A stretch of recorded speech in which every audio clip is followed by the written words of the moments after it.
everybody, welcome back to my wellness journey. I do apologize again for being gone for a couple of weeks, not getting any videos out. I finally got one up last week, but those of you guys who waited around, were patient, I do really appreciate it. Gonna be honest with you guys, sometimes I just kind of get lazy and I don't want to do anything. I enjoy making videos. I enjoy posting videos. I love sharing my journey with you guys, and I love that you guys are with me on this, and I love reading your comments. But making videos is work, and I have a full-time job, and on my days off, sometimes I don't want to film. I just want to relax, not do anything. So, but I'm definitely be making changes with that. I'm getting better with scheduling my time, and hopefully be getting out videos on a regular basis. My goal is 2 videos a week, maybe more. But sometimes there may only be 1 video. That's how it is. So, but I'm doing my best. So thank you again for bearing with me. And if you have not subscribed yet, please hit that subscribe button, like my videos, comment. All these really help me out in the algorithms and help me grow my channel so I can continue making more videos, sharing my journey with you guys. And one last thing, one big shout out to my new Patreon subscribers, my first 3 Patreon subscribers, John, Chuck, and Carl. Thank you guys so much. I really appreciate the help. It helps so much. And if you guys want to help me out on my journey, you can join up for either $4 a month or $8 a month. You guys get to see exclusive Patreon-only content, and I post videos there first before they go up on YouTube. Usually. Sometimes a little behind, but normally they'll be up first. You guys will get to see that. So, you guys want to help out? The link is below in the description. So, I did make a video back along called Van Life Not What I Expected. And it really talked a lot about how difficult van life has been for me, or was in the beginning. Things I knew were going to happen, but still really, really shocked me and took a while to kind of get used to. So, but today I want to discuss with you guys what I like about van life. Things that I've really enjoyed about living in a van and being a nomad. And I was kind of making out a list of all these things, and they all really came down to one thing: freedom. Freedom. Freedom to do a lot of different things. So, number 1, freedom from paying rent. I don't have to pay someone else money to stay in one place. I don't have to pay rent on a house so some other dude can own that house. I don't have to spend 25, 30 years paying a mortgage to a bank to live in a house that by the time it gets paid off, I'll probably be too damn old to enjoy it anyway. I'm in my 50s. I'm not signing a mortgage now. Screw that. No way. I'll be dead before I pay it off, probably. Hopefully. Maybe. Who knows? My luck, I'll live to be 100, right? Maybe I'll still be in a van when I'm 100. Hey, why not? But it's a freedom from that. I get to take that money that I would normally pay in rent, and I get to keep it. And I get to put it into my van. I get to make improvements on my van to make it more comfortable, to make it winter ready, to make it more off-road ready. I want to be off-road more than on-road. I want to be camping. I want to be out in the backcountry more than the cities. That's my ultimate goal. And I want to take you guys with me. I want to show you guys what I'm up to. I want you guys to go on this journey with me and see what happens to me, see how I change, see how I grow, how I evolve. This is going to make a change. This is going to change me. It already is changing me. I feel myself changing, living this lifestyle, and I'm getting more accustomed to it. 2, noisy neighbors. We've all had them.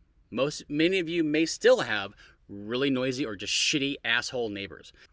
You got neighbors who make a lot of noise. I lived in Venice Beach, and this guy would have parties 3 or 4 nights a week till 2 or 3 o'clock in the morning, and I had to be to work at 9 a.m. Yeah, it fucking sucked. And he never invited me over, not once. Just saying, an invite would have been nice. But what do I do here in my van? If I have noisy neighbors, if I have asshole neighbors, I have people making me feel uncomfortable or threatening me, what do? I get in my van, I leave. I drive somewhere else. 3, being stuck in one place. Yeah, I get it.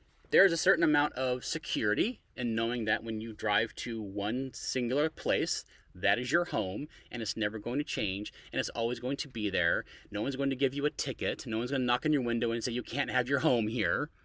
Yeah, I get it. I get the appeal of that, and I spent my entire life up until November of 2023 or 2022. I spent my whole life living in those situations, so I get it. I commuted long distance for jobs, same place every day. I knew exactly where I was going. It was on autopilot.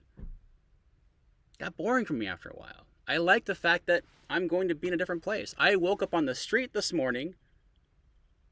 I drove down to the wetlands to make coffee, and now I'm on the beach. I just had lunch, and I'm making videos on the beach. And my home is here. I like that. That, to me, that's freedom. That's happiness. That's joy. 4, take my home anywhere.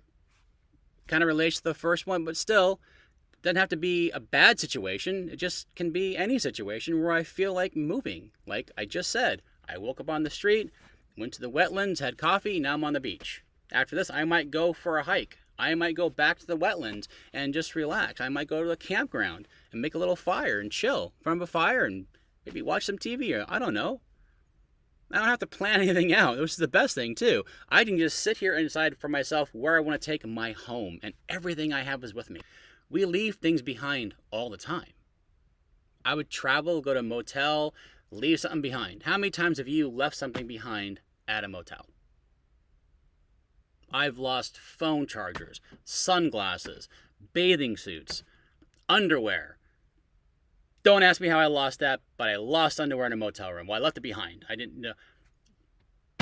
Or even worse, you're going somewhere and you forget to pack it. At one point in time, I had 4 phone chargers. 4 chargers for my phone because I would travel somewhere and forget to pack my charger and have to buy a new one. But I'm not worried about leaving anything behind. If I'm going to go to the beach, I got everything here. I'm going to go for a hike, I got everything here. I'm going to go somewhere and visit some friends or family, I've got everything with me. I'm not leaving anything behind. I'm not losing anything. Okay, I've lost stuff, but that's a totally different situation. Believe it or not, you'd not believe how easy it is to lose stuff in a van. I put things somewhere and go, this is the best place to keep this, I'll never lose it, and then I forget where I put it, and I can't find it. There are probably about 5 or 6 things right now that I wish I knew where they were, and I don't. Be that as it may, still, everything I own is with me. And I love the fact I don't own a whole lot anymore. 5, expensive home renovations. So, yes, recently I had to get my brakes fixed. I had to get new brake pads, rotors. Cost about $650. And that's expensive for a van. It can be expensive for a house. But think about it. Like, what if your water heater breaks in your house? What are those costs to fix? Yes, there can be serious problems happening with the van, and that will cost a lot of money to fix, but they're not that common. And you do basic maintenance on your vehicle, it'll last you a long time. And building out the inside of my van costs less than $800. If I don't renovate the entire thing, I could probably spend $2,000. I'll bet you I could renovate this van exactly how I want it. Cedar lining, a bed that moves up, that converts to a couch, electrical in here for a refrigerator and a rooftop, a roof vent, everything on top for $2,000. I could change my entire home, rebuild my entire home for less than $2,000. Now, how many of you can renovate your entire house for less than $2,000? Not fix this, not fix that, not a new countertop. I'm talking renovate your house. 2-bedroom, 1-bathroom house, kitchen, living room. Renovate everything, every square foot for less than $2,000. I dare you. You can't do it. I can renovate the entire thing for less than $2,000. Exactly the way I want it. And 6, my favorite one, power outages. Yeah, power out. Power goes out, you're screwed. What are you going to do? Power's out in your house. You can't do anything. You might have a little generator. You might have candles. You could do this or do that, to keep yourself safe. Maybe plug if it's middle of winter, you plug your electric blanket into a generator if you got that. But how many people have a generator? How many people have portable power? Power goes out, you're screwed. If I'm parked in the street somewhere and the power goes out in the neighborhood, guess what? I've got power. I've got this guy right here. As long as this is charged up, which it always is, I've got power. If it's really cold at night, freezing cold, and I gotta get some heat on, power's out in the neighborhood, turn my van on, turn the heater on. A power outage in the neighborhood affects me in no way whatsoever. I am completely self-contained. It doesn't matter to me what happens outside. Those are just 6 things that I love about van life, that make me feel free, that make me feel not constrained, not restricted, not feel those things I always felt before. When I was paying rent, I was living paycheck to paycheck, and it sucked and never got ahead. Well, now I'm not paying rent anymore. Now I gotta pay gas, drive back and forth. That's fine. I got a monthly payment on my car, but I had a monthly payment on my car before when I lived in a house. Really, all I'm dropping is rent payment. I still have a car payment. I still have insurance. I still have gas to pay for. But it's way less than paying rent. And I was paying $650 a month to live in a garage. Now, it was a small, little, nicely finished garage, but it was still a garage. I'm living in a garage. 50-year-old man living in a garage. And I'm looking to rent a room in this area. I'd be lucky to get a room for $800 to $1,000 a month. I was probably looking at spending $1,200 a month. All those other things, to me, that's trapped. That's feeling trapped. That's not being able to go anywhere, do anything that you really want to do. Unless you're making a butt ton of money, which I never have. So, for me, this is my life, and I love it. So, there you guys have it. Those are 6 things I love about living in a van. And it makes me happy, and it brings me joy. And it's tough. It's not always easy. Sometimes it's boring.